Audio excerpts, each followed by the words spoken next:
یہ جو ترجمہ میں کر رہا ہوں نا، یہ مولوی احمد علی سہارنپوری عظیم محدث ہیں، انہوں نے یہی ترجمہ اس کا کیا۔ وہ فرماتے ہیں کہ امکان اس کے اندر یہ بھی ہے کہ حضور کی طاقت انتہا کو پہنچی، حضور کو جو مشقت پہنچی وہ انتہا کو پہنچی، حضور کو ان کے دبانے سے جو تکلیف ہوئی وہ انتہا کو پہنچی، مگر یہ ترجمہ کرنا ٹھیک نہیں۔ کیوں؟ اس لیے کہ اگر حضور علیہ السلام کی طاقت انتہا کو پہنچتی اور آپ مجبور ہو جاتے تو پھر 3 دفعہ نہ دبانا پڑتا جبریل امین کو، حضور پہلی دفعہ ہی پڑھنا شروع کر دیتے، پہلی دفعہ نہیں پڑھایا، دوسری دفعہ بھی نہیں پڑھا، تیسری دفعہ بھی نہیں پڑھا۔ قرآن نے نہیں بتایا، قرآن نے تو بھائی آپ مجھے بتائیں ملت مسلمہ قرآن پر پہلے ایمان لائے یا رسول پر؟ ایمان پہلے کس پر لائے؟ ایمان رسول پر پہلے لائے نا، پہلے رسول کو رسول مانا، صادق مانا، امین مانا، سچا مانا، تب اس نے جو کچھ کہا اسے آپ نے قرآن مانا۔ آپ کی حیثیت تو یہ ہے کہ نہ آپ نے جبریل کو آتے ہوئے دیکھا، نہ فرشتے کو جاتے ہوئے دیکھا، نہ وحی کو آتے ہوئے دیکھا۔ کسی صاحب عقل نے آپ سے آج تک پوچھا کہ بھائی اگر جبریل پہلی مرتبہ آیا تھا تو پھر وہ آپ کے سامنے تو نہیں آیا تھا؟ پیغمبر مکے کی زمین میں تو نہیں تھے، مکے کے کسی گھر میں تو نہیں تھے، پیغمبر تو مکے کی ایسی پہاڑی پر تھے جو زمین سے 3000 فٹ کی بلندی پر تھی، وہاں جا کر عبادت کیا کرتے تھے۔ آپ ہی نے لکھا ہے، آپ ہی نے تو لکھا ہے کہ مکے کی ایک پہاڑی پر جا کر پیغمبر عبادت کیا کرتے تھے، اس پہاڑی کو ہم دیکھ کر آئے ہیں، 3000 فٹ کی بلندی پر وہ غار ہے جہاں میرا رسول جا کر عبادت کیا کرتا تھا۔ بھئی عبادت کہاں کیا کرتے تھے؟ جب 40 برس کے بعد نبی بنے تو عبادت کس کی کرتے تھے؟ توجہ توجہ توجہ، بھائی کس کی عبادت کیا کرتے تھے؟ کیا پڑھا کرتے تھے؟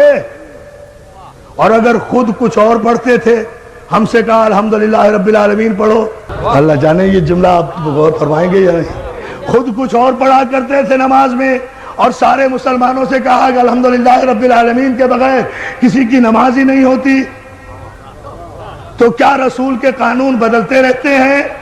آپ کو پتا کیسے چلا؟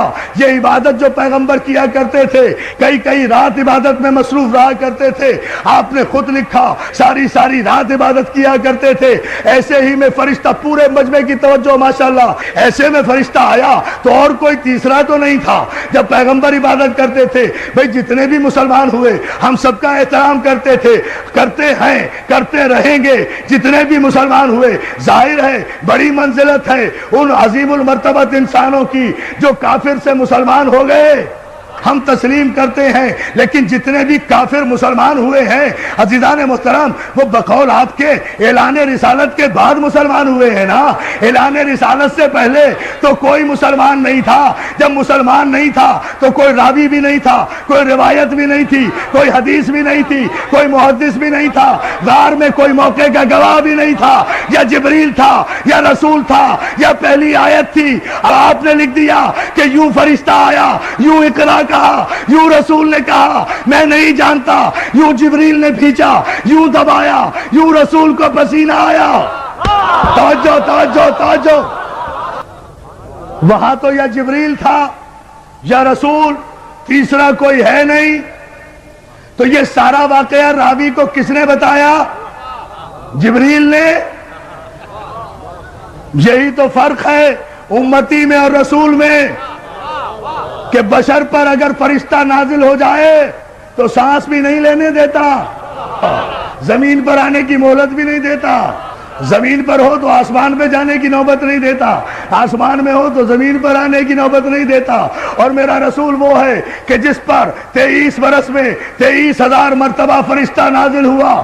سلام کرو ثبات قلب معصوم کو کہ جس کے قلب میں نہ جنبش ہوئی، نہ لغزش ہوئی، نہ حرکت ہوئی، اس لیے کہ فرشتہ جو ہے وہ بھی تو معصوم ہے نا، کہ اس وقت غار میں کوئی نہیں تھا رسول کے علاوہ اور جبریل کے علاوہ، اور پیغمبر غار سے پورے مجمع کی توجہ، پیغمبر غار سے اترنے کے بعد نہ کسی محلے میں گئے، نہ کسی دوست کے پاس گئے، نہ کسی بت پرست کے پاس گئے، نہ کسی کافر کے پاس گئے، نہ کسی مشرک کے پاس گئے۔ پیغمبر سیدھے، آپ نے لکھا ہر سیرت کی کتاب میں، ابن ہشام سے لے کر شبلی نعمانی تک ہر ایک کی کتاب اٹھا کر دیکھیں، سب نے لکھا کہ پیغمبر سیدھے جناب خدیجہ الکبریٰ کے پاس گئے ہیں، فاطمہ کی ماں کے پاس گئے ہیں، سارا واقعہ انہیں بتایا ہے کہ پہلی آیت کی شان نزول کیا تھی۔ تو میں یہ نہیں دیکھوں گا کہ راوی کیا کہہ رہا ہے، اس سے احترام رسول مجروح ہوتا ہے۔ مجھے تو یہ بتاؤ کہ خدیجہ الکبریٰ نے کیا کہا۔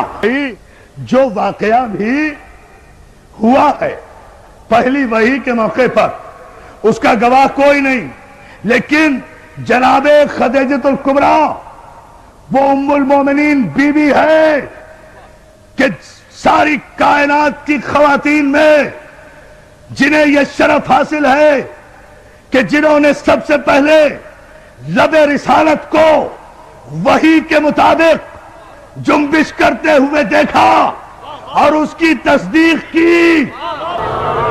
جناب خدیجہ الکبریٰ وہ خاتون ہیں کہ جنہوں نے اس وقت تصدیق رسالت کی جب کوئی تصدیق کرنے والا نہیں تھا۔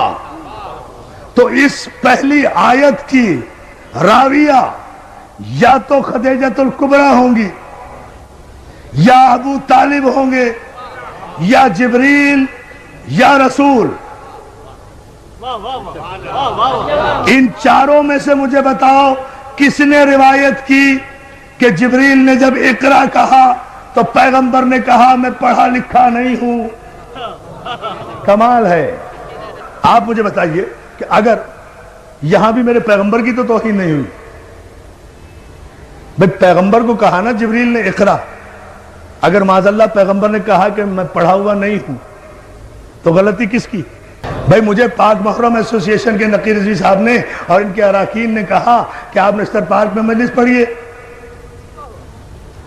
انہوں نے کہا میں نے وعدہ کر لیا، میں آ کر ممبر پہ بیٹھ گیا، مجمع اتنا ماشاءاللہ سامنے ہے، اب بیٹھ کر بولتا ہی نہیں، مجمع کہہ رہا ہے مولانا پڑھیے، میں کہوں میں بھائی ان پڑھ ہوں، میں تو پڑھا ہوا نہیں ہوں، تو سارا مجمع پاک محرم کے سر ہو جائے گا نا کہ بھائی ان پڑھ کو لا کر ممبر پہ بٹھا کیوں دیا؟ مجمع سر ہو جائے گا نا کہ جب یہ پڑھنا نہیں جانتا تھا تو اسے ممبر پر لا کر، بہت توجہ، ممبر پر لا کر بٹھایا کیوں؟ مجھے پھر بھی کچھ نہیں کہے گا، یا بلانے والے کی خطا یا بھیجنے والے کی خطا۔ بھائی یہ تو اللہ سے پوچھو کہ جب وہ پڑھنا نہیں جانتا تھا تو پھر جبریل کو بھیجا کیوں کہ پڑھو؟ اب میں جملہ کہوں گا تاریخی اور آپ کی توجہ چاہوں گا۔ جبریل کو کہا کیوں؟ جو پڑھنا نہیں جانتا تھا، تو جبریل کو بھیجا کیوں کہ جا کر کہو کہ پڑھو؟ تو بات کس پر آ رہی ہے؟ خدا کے لیے شریعت اور معصوم کے فلسفے کو سمجھو۔ پہلی آیت ہی کی معنی و مفاہیم جن کے سمجھ میں نہیں آئے اور شان نزول سمجھ میں نہیں آیا، انہیں کیا پتا کہ شریعت کیا ہے اور بادشاہت کیا ہے؟ ابھی تو خیر سے پہلی آیت بھی سمجھ میں نہیں آئی، سارا قرآن کہاں سے سمجھ میں لائے گا؟ اس لیے کہ پہلی آیت ہی ابھی سمجھ میں نہیں آ رہی کہ یہ کس طرح نازل ہوئی تھی، اور مجبوری بھی ہے، پیدائشی مجبوری، اس میں کوئی قصور بھی نہیں ہے، ان کا بھی کوئی قصور نہیں، ہم تو بڑے ادب کے ساتھ کہہ رہے ہیں اس میں کوئی قصور بھی نہیں۔ بات صرف اتنی ہے، مسئلہ صرف اتنا سا ہے، سمجھ لیجئے، بات واضح ہو جائے گی۔ بات میرے عزیز دوستو صرف اتنی سی ہے کہ اللہ جن معصومین اور معصوم انبیاء کی پرورش کرنے والوں کو منتخب کر لیتا ہے نا، ان کے نقش قدم کو بھی شریعت بنا دیتا ہے، ان کے نقش قدم کو بھی شریعت بنا دیتا ہے۔ مجھے بتائیے نا، کعبے میں جتنی شریعت جاری ہے نقش قدم ہے نا معصوم کا؟ یہی گفتگو چھوڑی تھی نا، کعبے میں جتنی شریعت جاری ہے، یہ سارے جتنے ارکان حج آپ کر رہے ہیں، یہ جتنی صحیح کر رہے ہیں، یہ صفا و مروہ کے درمیان جا رہے ہیں، یہ 3 شیطانوں کو پتھر مار رہے ہیں، اگر بغیر سوچے سمجھے مار رہے ہیں تو یہ پتھر آپ ہی پہ پڑ رہے ہیں۔